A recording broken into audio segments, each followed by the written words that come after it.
Sistem vrednosti u kojem živi savremeni čovek dosta se promenio. Ono što je nekada bilo nepoželjno, danas je deo svakodnevnice. Kako da u savremenom dobu pronađemo pravu meru, pitali smo starešinu Sabornog hrama Svete Trojice u Vranju, Nebojšu Stojadinovića. Kada govorimo o toj meri za nas pravoslavne hrišćane, je oduvek mera bio Hristos. I mi sve tom merom merimo. A ta mera je, kada pogledate, upravljanje našeg života i potrebno je saobraziti naš život Hristovom životu. I kad tu meru postignemo i dostignemo, kako se u Svetom evanđelju i kaže, i uzrastemo u meru rasta visine Hristove, onda sve tom merom i merimo. Za nas pravoslavne hrišćane oduvek je mera bila sredina.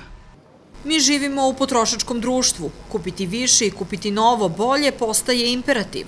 Kako pronaći balans između toga koliko nam je materijalnog potrebno, a s druge strane ne ići u drugu asketsku krajnost. Mi smernice nalazimo u rečima Svetog Jovana, proroka, preteče i krstitelja Gospodnjeg, koji je krstio Gospoda našeg, Isusa Hrista, na reci Jordanu, ali pre Hristovog krštenja on je na reci Jordanu krstio ogroman broj ljudi koji su, kako se i kaže, dolazili njemu da se poučavaju, da se očiste od svojih sagrešenja i da se krste.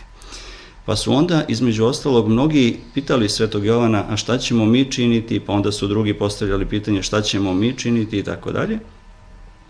Jedna grupica ljudi koja je postavila Svetom Jovanu pitanje, a šta ćemo mi činiti, on je odgovorio, koji od vas ima 2 haljine, neka da onome koji nema ni jednu, i onaj koji ima viška hrane, neka da onome koji nema.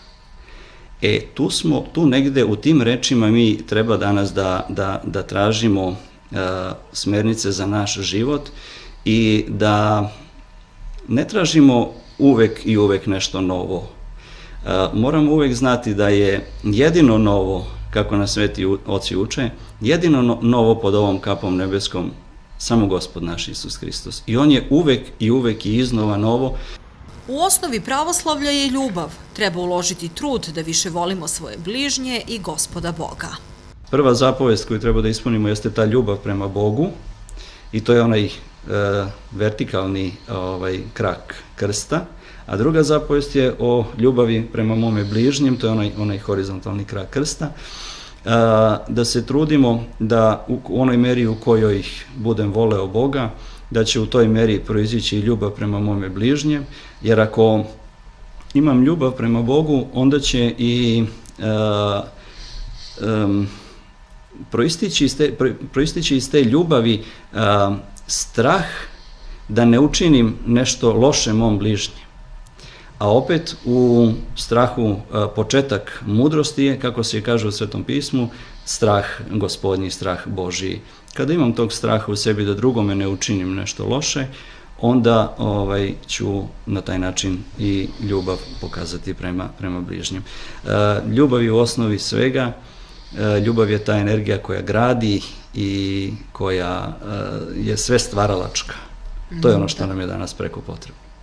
Sveta liturgija i crkva uvek su mesto gde pravoslavni vernik može pronaći okrepljenje, a dobrotu treba pronaći u svom srcu.